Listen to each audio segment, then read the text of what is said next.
지난 3월 31일 오후 1시 45분 광주의 한 건물 위로 검은 연기가 솟아오릅니다.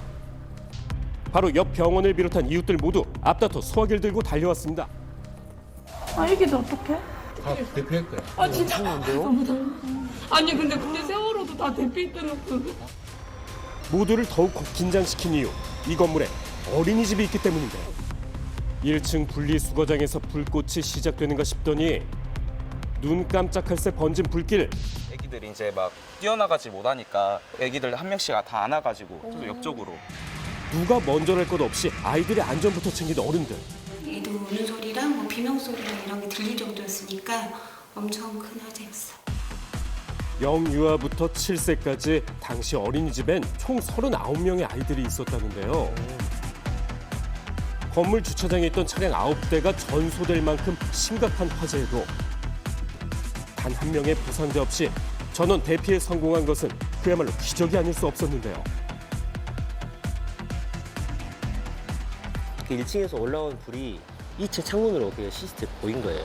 그래서 선생님께서 그 불을 보자마자 뭐 1초의 망설임도 없이 바로 그냥 애들 전부 다 각 반으로 흩어져가지고 아이들 다 인솔해서 대피했었습니다.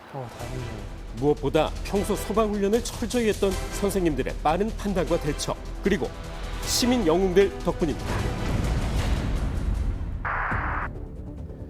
해발 650m 험한 바위산을 성큼성큼 오르는 한 사람. 그리고 그 뒤를 쫓는 또 한 사람. 대체 무슨 일일까? 아침 8시 50분경에 가족이 집을 나간 후에 귀가하지 않고 있다는 112 신고 접수를 받고 저희들이 출동하게 되었습니다. 신고를 접수한 후 실종자 수색을 위해 약 20명의 경찰이 동원됐는데요. 실종자의 GPS가 잡힌 곳은 전남 영암 흑석산. 저도 3호 지구대에 근무할 때 구조 대상자가 있었는데요. 안타깝게도 좀 늦게 발견을 해서 돌아가신 상황을 맞이한 적이 있었습니다.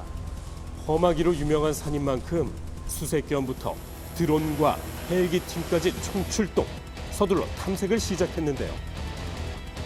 열감지 카메라까지 동원했지만 실종자의 흔적조차 보이지 않는 상황.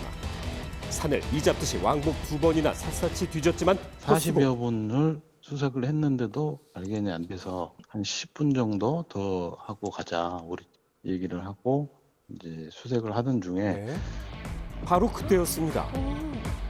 등산로도 아닌 험한 바위 위를 매달리듯 올라가는 한 사람.